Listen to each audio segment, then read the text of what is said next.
상한 자를 고치시는 주님, 하늘의 아버지 날 주관하소서. 주의 길로 인도하사 자유케 하소서.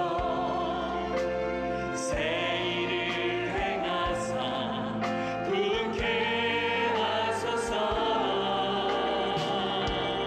의의 주이고 목이 마르니 성령의 기름 부으소서. 의의 주이고 목이 마르니 내 잔을 채워주소서. 성령으로 채우사 성령으로 채우사 주보게 하소서. 주의 임재 속에 은혜 알게 하소서. 주 뜻대로 살아가리 세상 끝날까지. 나를 빚으시고 새날 열어주소서. 의의 주이고 목이 마르니 성령의 기름 부으소서. 의의 주이고 목이 마르니 내 잔을 채워. 의의 주이고 의의 주이고 목이 마르니 성령의 기름 부으소서. 의의 주이고 목이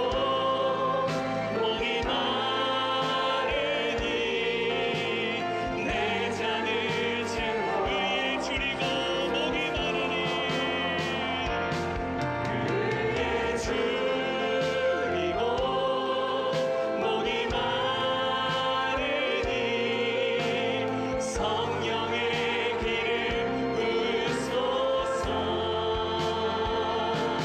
의의 주이고 목이 마르니 내 잔을 채워. 의의 주이고 의의 주이고 목이 마르니 성령의 기름 부으소서. 의의 주이고 목이 마르니 내 잔을. 다시 고백합니다. 의의 주이고 목이 마르니. 자, 어디를 가나 사람이 모이면 갈등을 하게 되죠. 갈등, 충돌이 일어납니다. 대립이 일어나죠. 자, 왜 충돌이 일어납니까? 다르기 때문이죠. 다르기 때문이다. 생각이 다르고 관점이 다르고 해석이 다르고. 젊은 남녀가 그렇게 사랑하고 죽기 살기로 사랑했던 그 젊은 남녀가 결혼하고 얼마 안 돼서 힘들어하는 거죠. 살아온 삶의 그 배경들, 25년, 30년 동안 전혀 다른 문화, 또 집안에서 살아왔던 그 배경들이 있잖아요. 성격의 차이도 있고 또 성의 차이도 있잖아요. 남자 여자의 차이, 이거 큰 것이죠. 이런 삶의 습관도 다르고, 그러니까 위기가 옵니다. 요즘은 아주 짧은 시간 안에 헤어지는 가정들도 많아졌습니다. 특별히 옛날에는 자녀들이 많았는데 요즘은 한 명, 두 명만 키우는 환경 속에 자라는 젊은이들이 어떻게 보면 본인의 개성이 충분히 존중되는 환경 속에 살았기 때문에 자기의 주장을 쉽사리 굽히기 싫어하는 이런 남녀들이 모여서 살면 이제 갈등이 일어나게 되죠. 자, 그런데 우리가 이 갈등과 다툼이 일어날 때 비본질적인 문제로 많이 다투게 됩니다. 정말 전쟁도 그렇고요, 우리의 가정의 전쟁도 본질적인 문제로 그렇게 싸우는 일들이 많지가 않아요. 예, 부부 싸움도 여러분들 이렇게 이라크 전쟁 때문에 이라크 전쟁을 논하다가 부부 싸움하는 일들이 별로 없죠. 국이 싱겁네 짜네 그러다가 한판 하는 거 아니에요. 결혼을 준비하는 가정들도 보니까 이 혼수 문제로 깨지는 경우가 요즘 많더라고요.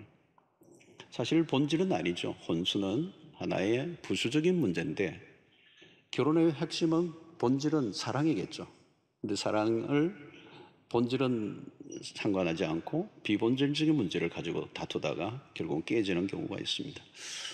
자, 오늘 예수님과 그 당시 유대주의자들의 부딪힘이 지금은 이제 계속 일어나는 장면을 우리가 보게 됩니다. 당시 유대주의, 또 조금 좁혀 말하면 바리새인들과 예수님, 그 당시의 종교적인 체제, 종교적인 지도자들과 예수님이 이제 충돌을 하는 장면이 나옵니다. 그래서 오늘 이번 주와 다음 주까지 이 본문을 가지고 2주에 걸쳐서 살펴보는데 굉장히 중요한 주제들을 다루고 있습니다. 자, 오늘 여기에 싸움의 출발은 금식 문제입니다. 금식하는 문제, 파스팅이죠. 18절을 보면 요한의 제자들과 바리새인들이 금식하고 있는지라. 사람들이 예수께 와서 말하되 요한의 제자들과 바리새인의 제자들은 금식하는데 어찌하여 당신의 제자들은 금식하지 아니하나이까? 이렇게 질문을 합니다. 이 질문이지만 사실은 시비예요. 시비를 거는 겁니다. 의도적이죠. 예수님은 이미 이제 예수님의 활동이 공개화되면서 많은 사람들이 이목을 집중시키고 그러면서 적들이 생겼습니다. 그리고 예수님에게 어떤 공격의 빌미를 찾고 있던 때에 지금 이 시비를 걸고 있습니다. 겉으로는 예수의 제자들이 왜 금식하지 않습니까?에 대한 공격이지만 예수에 대한 공격이죠. 당신이 어떻게 가르쳤길래 제자들이 저 모양입니까? 이런 거 아니겠습니까? 당신은 늘 보니까 먹는 거 좋아하고 그러더니 제자들도 금식하지도 않고 그러네요. 이렇게 질문하는 것입니다. 이 질문에는 당신이 스승의 자격이 있는가? 이렇게 질문입니다. 우리들은 금식하는데 너희들은 왜 안 하냐? 왜 안 하냐? 이 전형적인 시비예요.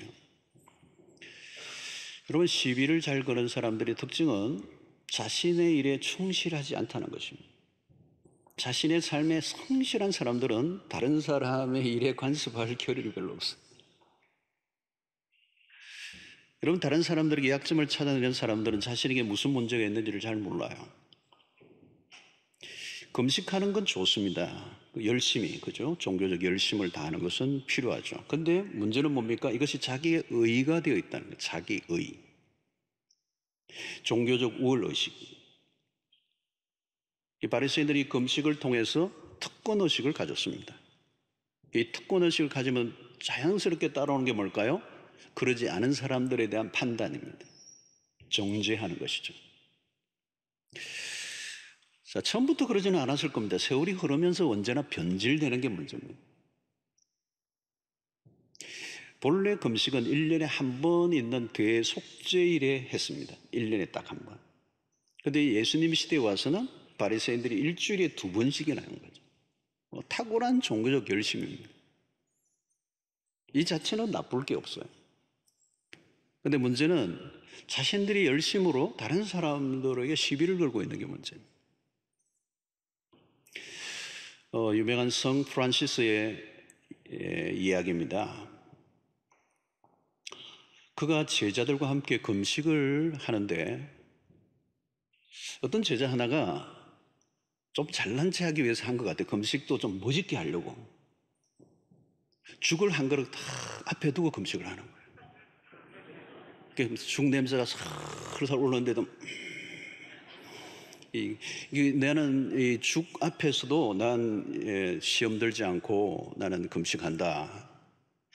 좀 잘 참아낸다. 이제 이런 걸 좀 보여주고 싶은 이 금식도 좀 더 유별나게 하는 거예요. 좀 우울감을 느끼는 거예요.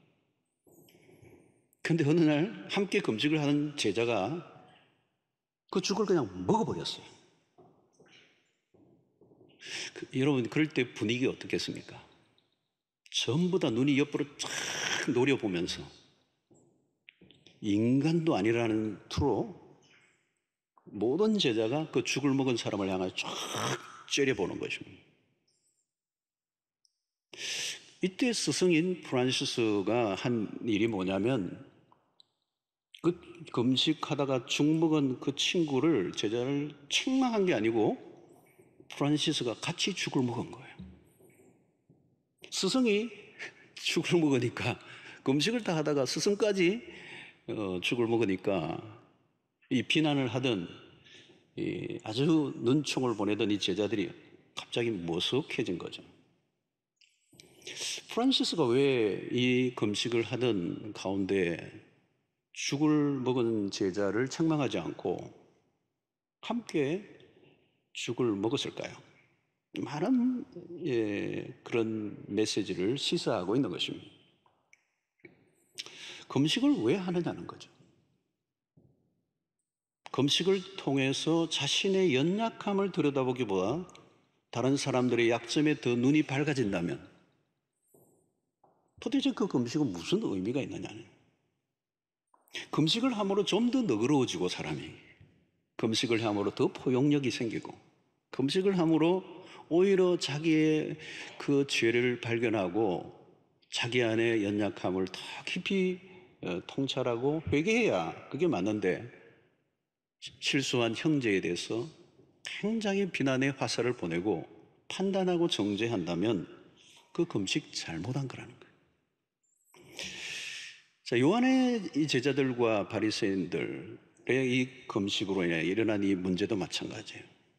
지금 왜 당신의 제자들은 금식하지 않습니까? 라는 이 부분에는 금식으로 인한 우월의식이 있는 거예요. 이것이 바로 전형적인 바리새인들입니다. 우리는 무엇을 하느냐보다 항상 염두에 둬야 되는 것은 그 일을 하는 동기입니다. 동기. 아무리 대단한 일을 한다 할지라도 잘못된 동기가 있다면 그것은 의미가 없어요. 자, 여러분, 그리스도의 신자의 동기는 언제나 십자가입니다. 항상 우리는 그곳에 십자가의 정신이 있는가. 우리가 아무리 선한 일을 해도 그 선한 일을 통하여 십자가로 가까이 가야 돼요. 십자가가 무엇입니까? 십자가는 죽는 것이고 묻히는 것이고 사라지는 거예요. 자기의 선행을 드러내려고 해서는 안 된다. 자기의 공로를 드러내고 자기의 의의가 강조되면 십자가로부터 멀어지는 것입니다. 우리는 수고하고 땀을 흘리고 희생하는 것까지는 잘해요. 근데 그 다음이 문제예요. 내가 수고한 자리에 십자가가 남아있어야 가장 안전한 삶인 줄로 믿습니다. 이 십자가가 남아야 돼요. 우리 교회도 보니까 45년의 역사 가운데 아름다운 헌신을 하신 분들이 참 많습니다. 여러분, 이런 건물도 그렇지만 뭐 모든 것, 오늘의 역사까지 많은 성도들이 눈물, 땀, 헌신, 희생, 헌금 어마어마한 것 같아요. 네, 어마어마한 것. 그런데 이렇게 은혜롭게 온 것은 그 수고 헌신을 알아가려고 소리치지 않고 조용히 묻혀지는 거죠. 예, 여기도 그런 분들이 앉아 계세요. 정말 헌금 많이 하고 헌신을 많이 한 사람들이 조용한 교회.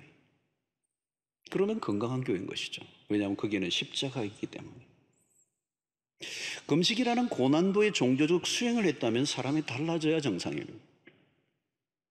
이전보다 더 부드러워져요. 더 품이 있는, 더 아름다운. 그런데 금식할수록 더 날카로워지고 공격적이라면 금식을 안 하는 게 낫다. 새벽기도 철학을 열심히 한 사람이 안 하는 사람들을 정죄한다면 차라리 안 하는 게 훨씬 낫다. 그렇다고 이런 설교를 들으면서 철학기도 안 해. 새벽기도 안 해. 그 얘기가 아니죠, 여러분. 여러분, 신앙생활이 잘못 세팅되어 있으면 열심히 할수록 그 열심히 자기 의와 자랑과 공로가 되어서 하나님으로부터 멀어질 수 있다는 것을 오늘 이 본문에서 가르쳐줘요. 여러분, 이전에 한국 교회 안에서도 40일 금식하신 분들이 참 많았어요. 목사님들 가운데도 많았어요. 여러분, 40일 금식이 단식인데요, 물만 마시는 겁니다. 완전히 물도 안 마시는 금식도 있긴 한데 그건 오래 하면 죽죠. 근데 40일도 마찬가지. 단식도 40일 금식은 어렵습니다. 하다가 정신적인 쇼크가 온 분들도 계시고요. 그리고 어떤 분은 죽기도 했습니다. 40일 금식 어려워요. 근데 더 어려운 게 있습니다. 여러분, 40일 금식한 것보다 더 어려운 게 있어요. 금식하고 난 다음에 밀려오는 교만입니다. 교만. 나 40일 금식한 사람이야. 말은 안 해요.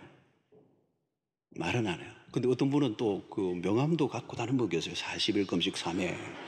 그 명함에 그거 쓰고 다니는 분들도 계시긴 해요. 그런 분 말고, 그런 분은 대놓고 하니까 오히려 귀여워요. 40일 금식한 사람이 있으면 나와봐라 그래. 여러분, 엉간히 밀고 오는 이 교만요, 무서운 거예요. 그러면 이미 40일 금식은 아무 의미가 없어집니다. 여러분, 음식을 거부하고 정욕을 억제는 했는데 금식으로 인하여 일어나는 교만은 꺾지 못할 때가 많아요. 주님에게도 40일 금식 이후에 마귀가 달려듭니다. 내가 하나님의 아들이어든 이 돌들이 떡이 되게 하라. 성전 꼭대기에서 뛰어내리라. 센세이션을 일으키라.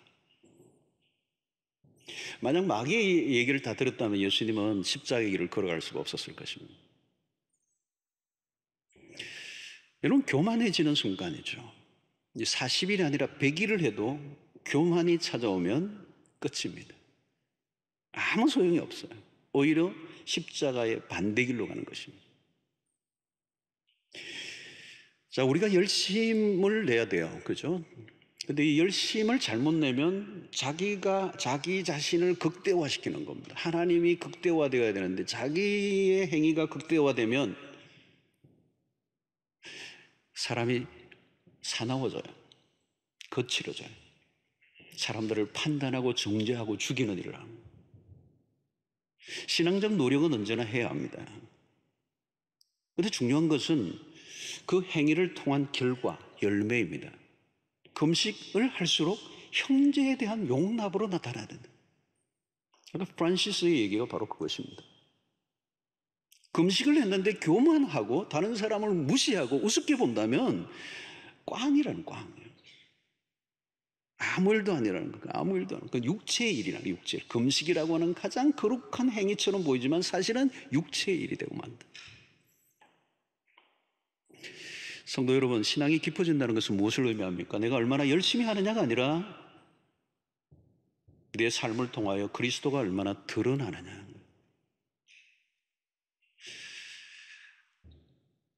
자, 오늘 주님은 산상수훈에서 이미 예수님 시대의 이 금식이나 신앙적 행위가, 종교적 노력들이 변질되어 있다는 것을 알려주십니다. 그래서 산상수훈에서 마태복음 6장 16절로 17절에 보면 이렇게 말씀하십니다. 금식할 때에 너희는 외식하는 자들과 같이 슬픈 기색을 보이지 마라. 그들은 금식하는 것을 누구에게 보이려고요? 사람에게 보이려고. 사람에게 보이려고 하는 순간 그 금식은 실패. 얼굴을 흉하게 한다는 거예요. 나 금식하고 있어요. 지금 4일째예요. 5일째예요. 막 써놓은 거예요. 내가 진실로 너희에게 이르노니 그들은 자기 상을 이미 받았느니라. 너는 금식할 때 머리에 기름을 바르고 얼굴을 씻으라. 금식하는 표를 내지 마라. 얼마나 열심히 하느냐보다 왜 하는가를 물어야 돼요. 모든 것입니다. 우리의 신앙의 모든 행위입니다. 그래서 바리새인들은 겉으로는 금식이었지만 실상은 심각한 위선을 행했습니다. 그래서 금식을 통하여 자기를 과시하는 종교적 우월의식이 더 깊어져 갔습니다. 여러분, 이 금식, 곡기를 끊는 거, 이거 어려운 것입니다. 사람 목에 힘이 나잖아요. 근데 안 먹는다는 거 상당한 종교적 수행이에요. 사실 여러분, 금식에 유익한 점이 많습니다. 우리가 얼마나 정욕적이고 탐욕적인 삶을 살고 있는지 몰라요. 요즘과 같이 막 흘러 넘치고 막 넘쳐 흐르고 막 사람들은 다 포만감에 빠져서 TV만 틀면 먹는 프로가 얼마나 많은지. 이게 해외에도 다 알려주더라고요. 외국 사람들도 먹방이라, 한국 먹방이라. 자, 여러분, 우리는 먹는 것을, 이 몸이 원하는 것을 거부하기 참 어려운 세상을 살고 있습니다. 저녁밥 다 먹고 이제 더 이상 아무것도 안 먹기로 굳게 결단하고 양치질까지 다 끝냈는데 어느 순간 보면 목류병 환자처럼 나도 모르게 먹고 있는 거예요. 식탐은 음식만의 문제가 아니고 영혼의 문제입니다. 자세히 보세요. 여러분, 먹는 문제만이 아니에요. 육체에 먹는 문제만 아니고 그 문제가 영혼과 연결되어 있어요. 내가 늘 욕망하고 원하는 것을 채워야 하는 구조에 익숙해지면 우리는 무슨 일이 벌어질지 몰라요. 그래서 우리는 적당하게 제동을 걸어야 되고 욕구를 억제하고 우리의 영적인 관심을 돌리는 이 노력을 해야 되는 거죠. 그렇다면 당연히 금식을 통해 자기를 부인하는 훈련을 해야 돼요. 근데 자기 부인을 하지 않고 자기를 강화하고 자기를 과시하고 자기를 극대화하고 자기를 만족시키는 도구로 이 금식을 사용했다는 거예요. 그래서 자아의 죽음이 아닌 자아를 더 강화하는 도구로 금식을 사용하고 있어요. 자, 이 금식을 하지 않은 것으로 인한 시비를 거는 그들에게 우리 주님이 하신 답이 이것입니다. 19절로 20절의 말씀이죠. 예수께서 그들에게 이르시되 혼인집 손님들이 신랑과 함께 있을 때 금식할 수 있느냐? 신랑과 함께 있을 동안에는 금식할 수 없느니라. 그러나 신랑을 빼앗길 날이 이르리니 그날에는 금식할 것이니라. 여러분, 이 말씀은 우선 주님이 금식 자체를 반대하지 않으셨다는 겁니다. 주님도 금식을 하셨잖아요. 특별한 목적을 가지고 금식하는 것은 매우 유익합니다. 그런데 중요한 것은 주님은 시기를 지금 얘기하고 있는 거예요. 주님은 지금 잔치집이 열린 잔치집과 같은 상태를 비유하고 있습니다. 신랑과 함께 있는 동안은 기뻐하는 날이다. 신랑을 빼앗기는 날이 올 것인데 그때 금식하면 된다. 바로 이것은 예수 그리스도의 십자가와 십자가를 염두에 둔 얘기죠. 지금은 새로운 시대가 왔다는 겁니다. 신랑이 왔다는 거예요. 신랑 대신 그리스도가 왔고 이제 그분과 함께 기뻐하고 축하해야 할 시간이라. 여러분, 때가 참 중요한 거죠. 때. 지금이 무슨 때냐? 여러분, 아무리 좋은 말이라도요, 때에 맞아야 그게 좋은 말이에요. 잔치집에서도 때에 맞게 행동을 해야 되는 거예요. 잔치집에 가는데 상복 입고 가가지고 잔치집 구석에서 탁 어두운 얼굴로 누가 뭐 주면 안 먹습니다. 분위기 다 깨는 거잖아요. 여러분, 사실 그 당시의 종교적 분위기가 그랬습니다. 율법의 강요로 백성들은 기쁨이 없었어요. 장례식과 같았습니다. 웃음기가 전혀 없는 아주 경직된 그 종교적 분위기. 이제 그리스도가 오셨어요. 새 시대가 열렸다는 거죠. 자, 그것을 가장 잘 알려주는 사건이 요한복음 2장의 가나의 혼인잔치집의 이야기입니다. 상징적인 의미가 있는 사건인데요, 이 잔치집에 문제가 생겼어요. 그게 2장 3절이죠. 포도주가 떨어진지라. 여러분, 포도주가 잔치집에 떨어졌다는 말은 이 포도주 자체가 기쁨을 상징합니다. 그런데 잔치집이 뭐예요? 기쁨이 넘치는 곳입니다. 그런데 포도주가 없다는 거예요. 떨어졌다는 거예요. 그러니까 이것은 당시의 종교적 상황을 잘 묘사하는 겁니다. 의무만 있고 규정을 딱딱하게 지켜내는 과중한 조항들을 지키느라고 힘겹게 살아가고 있는 그 당시의 상황이 기쁨이 바닥이 나버리는 거예요. 그래서 2장 6절에 거기에 유대인의 정결 예식을 따라 두세 통 드는 돌 항아리 6이 놓였는지. 이 정결 예식, 유대 종교의 핵심 가운데 하나예요. 정결 예식을 행하는. 이 돌 항아리 6, 이게 유대교를 상징하는 모습이에요. 근데 아무런 거기에 기쁨을 줄 수가 없어요. 포도주는 다 떨어졌는데 예수님이 그 돌 항아리에 있는 물을 포도주 되게 하십니다. 잔치집을 다시 기쁨으로 출렁이게 만들었던 사건입니다. 예수 그리스도가 오심으로 새로운 시대가 왔는데 그 특징은 뭐냐면 기쁨의 회복이라는 거예요. 어둡지 않다는 겁니다. 하나님의 나라가 도래했어요. 답답하고 어두웠던 시대를 걷어내고 신랑 되신 그리스도가 오실 때 모든 영역에 회복이 일어나고 밝아지고 활기가 생기고 에너지가 넘치고 그 어두움이 싹 사라져버리는. 사랑하는 성도 여러분, 그리스도를 참으로 모시면 분위기가 바뀌어요. 밝아져요. 여러분, 신자의 진짜 신앙의 특징이 뭐냐면 밝아야 돼요. 요즘 우리가 이 마스크를 쓰고 오니까 이게 참 밝지는 않아요. 이 마스크를 쓰고 있으니까 얼굴을 우리가 표현을 못하니까, 그죠? 표현을 눈으로만 하니까. 그러나 우리의 마음은 밝을 줄로 믿습니다. 여러분, 찬양이 넘치고 신약의 교회는 사도행전 2장에도 마찬가지예요. 굉장히 기쁨이 넘칩니다. 그리스도가 우리의 내면에 깊이 찾아오면 우리의 절망의 모든 상황을 다 걷어내고 부활의 소망으로 충만하게 하는. 그래서 바울은 하나님의 나라가 어떤 것인가, 로마서 14장 17절에 하나님의 나라는 먹는 것과 마시는 것이 아니요 오직 성령 안에서 의와 평강과 희락이라 그랬어요. 여러분, 당신의 유대교의 모습은 어두웠어요. 어두울 수밖에 없는 이유가 뭐냐면 종교적 열심으로 경쟁적 수행, 비교, 그리고 판단 정죄, 그 율법의 무거운 짐을 짓눌러서 백성들이 힘겹게 억지로 할 수 없이 율법의 조항들을 지켜내려고 합니다. 그러나 그리스도가 오신 후에는 우리의 힘과 노력이 아니라 오직 주의 은혜로, 더 이상 비교할 이유가 없어요. 나는 나대로, 내 있는 그대로 주님은 받아주시고 나를 사랑하시기 때문에 내가 그 하나님의 사랑을 받기 위해서 뭔가를 해야 될 어떤 일도 남아있지 않는 죄인 모습 그대로 나를 사랑하시고 나를 받아주시는. 그래서 혼인집에 손님들이 신랑과 함께 있을 때 금식하면 되느냐? 지금 주님이 그 답변을 하신 것입니다. 근데 당시 바리새인들은 금식을 할 때 어두운 얼굴을 하고 그나만 얼굴을 하고 그게 거룩이라고 생각한 거죠. 금식할 때 온몸에 표를 내고 있었어요. 알아달라는 거예요.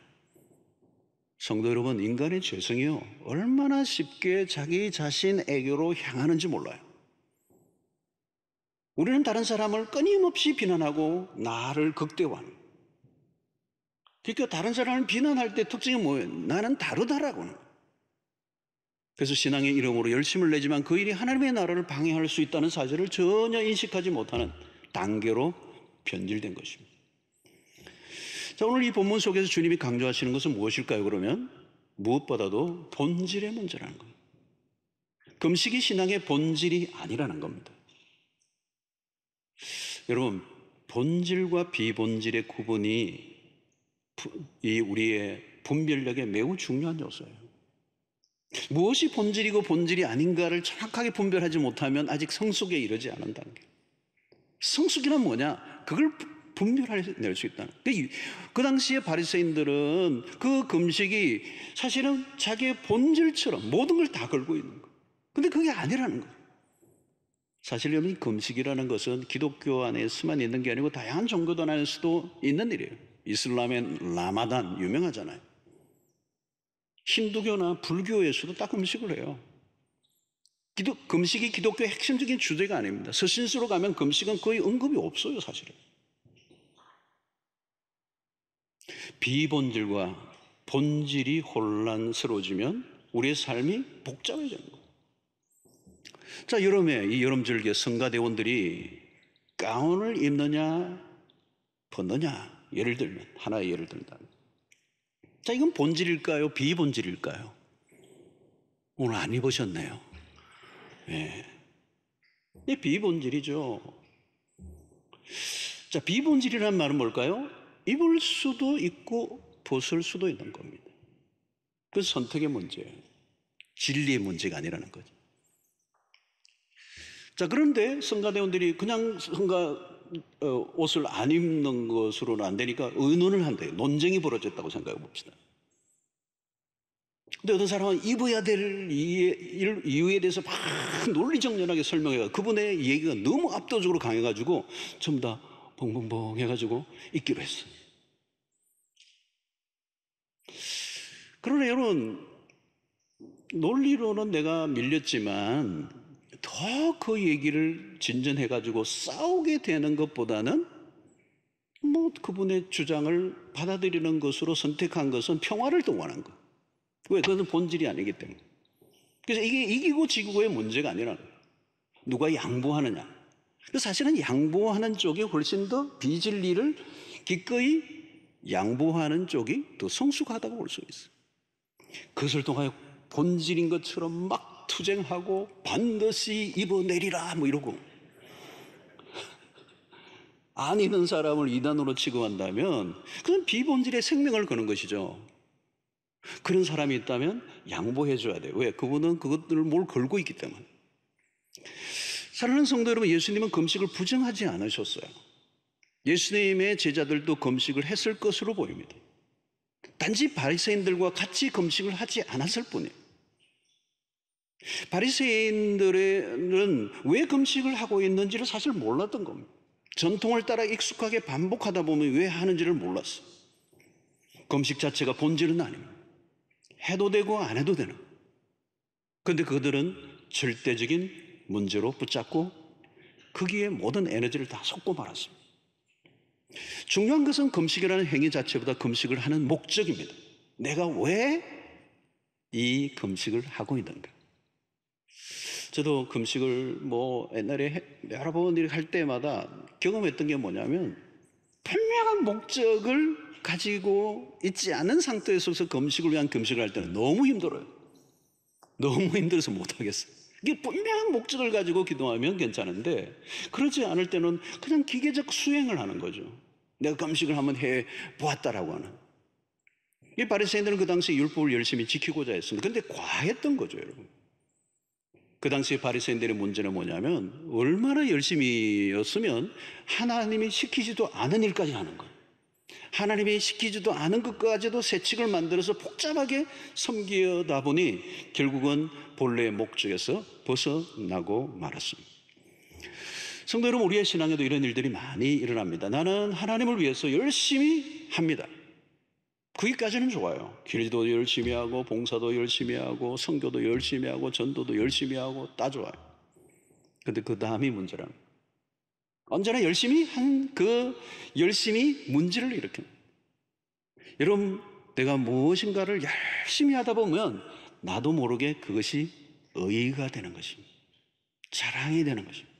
그리고 다른 사람을 기죽이고 판단하고 정죄하는 쪽으로 흐르게 된다는 것입니다. 열심히 할수록 다른 사람과 차별화하려고 하는 위험이 늘 도사리고 있어요. 사람이요, 무엇인가를 하면요, 좋은 일을 하면 되는데 티를 내요, 티. 여러분, 메모하는 사람, 메모를 좀 하고 계시면 칼로 치고 티를 내지 말자 이렇게 꼭 써놨어요. 티를 잘 내요, 티를 잘 내요. 뭔가 티를 내고 싶은 거. 여러분, 요한의 제자, 이 바리새인들은 금식을 무기로 지금 사용하고 있어요. 티만 내는 게 아니라 우리는 하는데 너희들은 왜 안 하느냐. 남들보다 나에게 무엇인가 낫다고 하는 생각이 들면 위험한 생각이에요. 그러면 영의 일이 육의 일로 마치게 됩니다. 문제는 무엇입니까? 자신의 영혼보다 다른 사람의 행위에 더 관심을 가지는 태도예요. 어떤 사람은 한국교회를 너무 걱정하는 분들이 있어요. 한국교회 너무 걱정하지 마시고요, 나를 걱정해야 돼요. 나를. 더 중요한 것은 다른 사람의 신앙을 막 판단하기 전에 선호가 바뀌면 안 돼요. 다른 사람도 걱정하고 나라도 걱정하고 한국교도 걱정하는데 중요한 것은 가장 먼저 걱정해야 될 대상은 자기 자신이어야 돼요. 문제가 생기면 어디든지, 여러분 가정에서도 마찬가지, 문제가 생기면 자기 자신을 먼저 돌아봐야 돼요. 근데 눈이 우리는 찢어져요. 이 인간 때문에 우리 가정이 엉망이다. 저런 인간 때문에 이 나라가 이렇다. 여러분, 먼저 내 안에서 문제를 찾을 줄 아는 태도가 중요해요. 예수가 저런 인간들 때문에가 아니라 나 같은 죄인을 위해 죽으셨다는 거.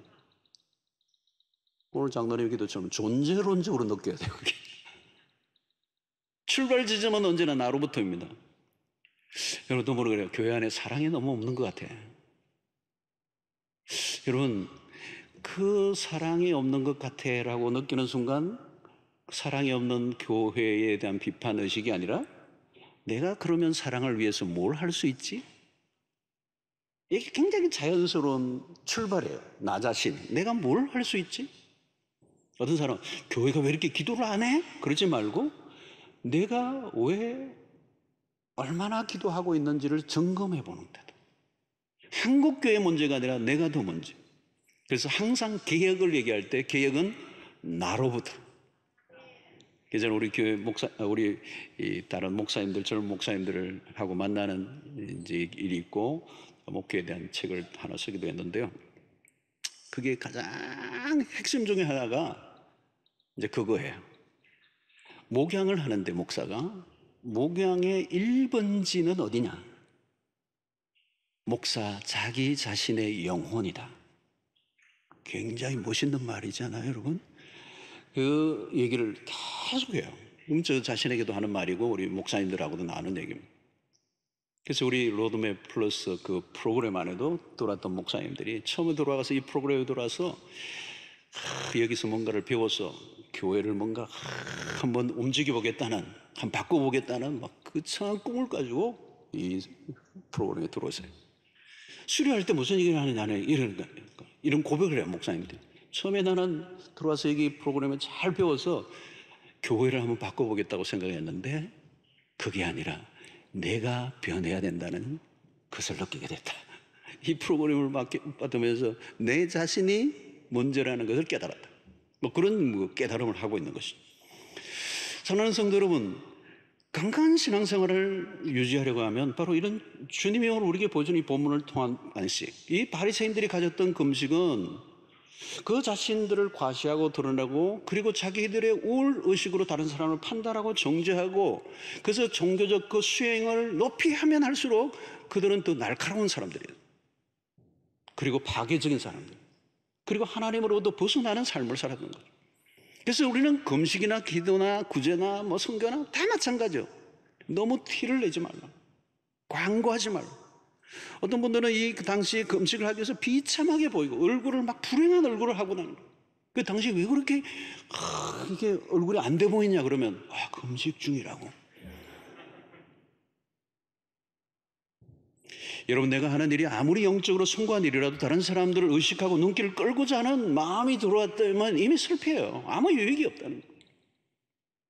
우리가 열심히 하는 것도 좋지만 자신도 모르게 영적 허위의식에 찾아들고 그럴듯한 모습으로 자기를 치장하고자 하는 이 유혹을 이겨내야 하는 것입니다. 그래서 여러분, 우리가 확인해야 하는 것은 남들보다 내가 더 나은 것이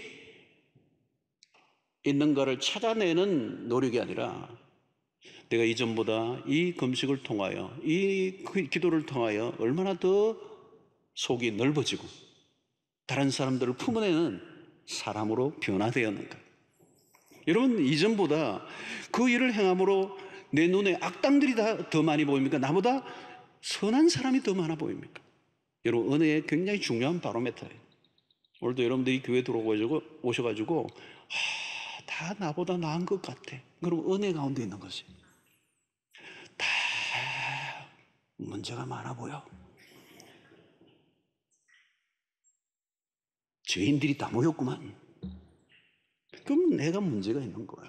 내 눈이 그렇게 변질되는 거야.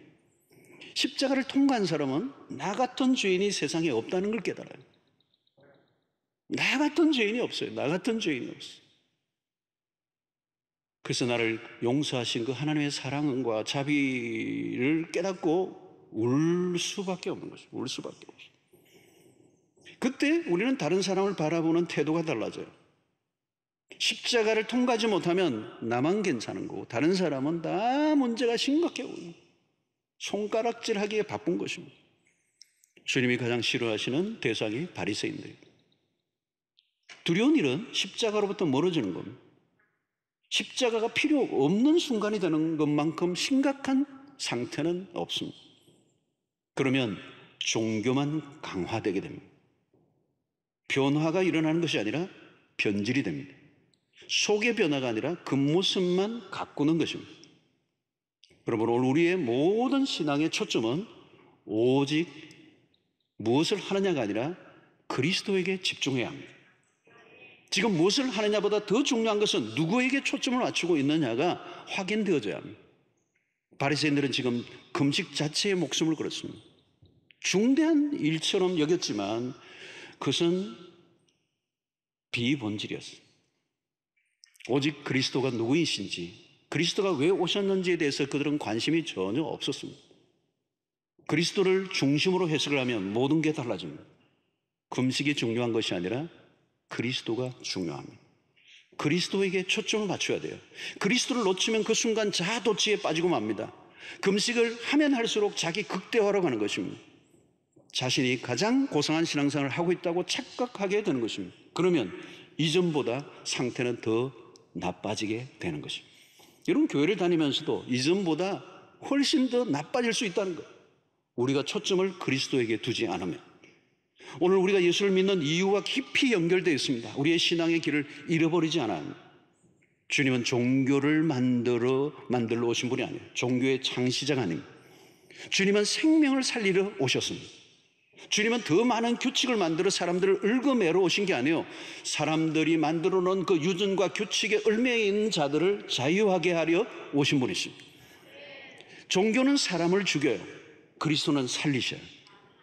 종교의 영이 사로잡혀 있으면 예수를 만날 수가 없습니다. 예수가 보이지 않아요. 자기 열심에 자기가 빠져 살게 되는 것입니다. 자기 자신은, 자기의 열심은 언젠가는 지치게 되고요. 결국은 종교는 목이 마르게 돼 있어요. 그리고 그 종교의 끝은 절망을 맛보게 됩니다. 사랑하는 성도 여러분, 우리의 신앙생활에도 이제 이런 일들이 일어날 수 있음을 깨닫고 비본질이 아니라 본질을 붙잡고 살아가는 은혜가 있게 되기를 축원합니다. 내가 어디에 속해 있는가? 내가 무엇을 붙들고 있는가? 무엇에 관심을 가지고 있는가? 무엇에 그렇게 열을 내고 있는가? 무슨 노래를 그렇게 부르고 있는가? 그것이 예수님인가? 아니면 예수님과 관련된 활동인가? 누구를 따라가고 있는가? 예수인가? 종교인가? 여러분, 이 큰 주제, 내가 지금 변화되고 있는 것, 변화되지 않는 것 때문에 안타까워하고 있는가? 아니면 다른 사람의 변화되지 않는 사람들 때문에 내가 속을 끓으며 그것을 판단하고 정죄하고 있는가? 나의 말과 행위로 다른 사람을 다치게 하고 있는가? 아니면 치유하는 쪽에 속해 있는가? 여러분, 우리가 얼마나 열심히 했는가 보다 열심히 하고 난 다음 그 자리에 그리스도가 드러나는 이 건강한 신앙생활을 할 수 있게 되기를 축원합니다. 무엇을 하든지 그것이 나의 자랑이 아니라 그리스도의 형상이 뚜렷하게 드러나는 삶을 살아가는 여러분들 되시기를 축원합니다. 내 의가 아니에요. 내 자랑이 아니에요. 내 공로가 아니에요. 내 이름이 아니에요. 나의 어떤 것들을 쌓아가면 그건 다 없어지는 것입니다. 오늘 바리새인들은 금식이며 기도며 구제며 많은 것들을 사람에게 드러내며 자기를 과시하는 이 종교적 활동에 지쳐 백성들을 얽어매고 자유롭지 못하게 하고 더 힘들게 하고 압박하고 기쁨을 빼앗아가는, 그러나 그리스도에게로 가면 그리스도는 우리를 자유하게 하고 우리를 평안하게 하고 기쁨이 넘치게 하고 우리를 더욱더 하나님의 백성답게 변화되게 하시는 은혜가 있을 줄로 믿습니다. 그러나 큰 주제입니다. 변질인가 변화인가? 한 주간 동안 여러분들의 삶에 그리스도로 인하여 점점 더 변화되어져 가는 역사가 있게 되기를 주의 이름으로 축원합니다.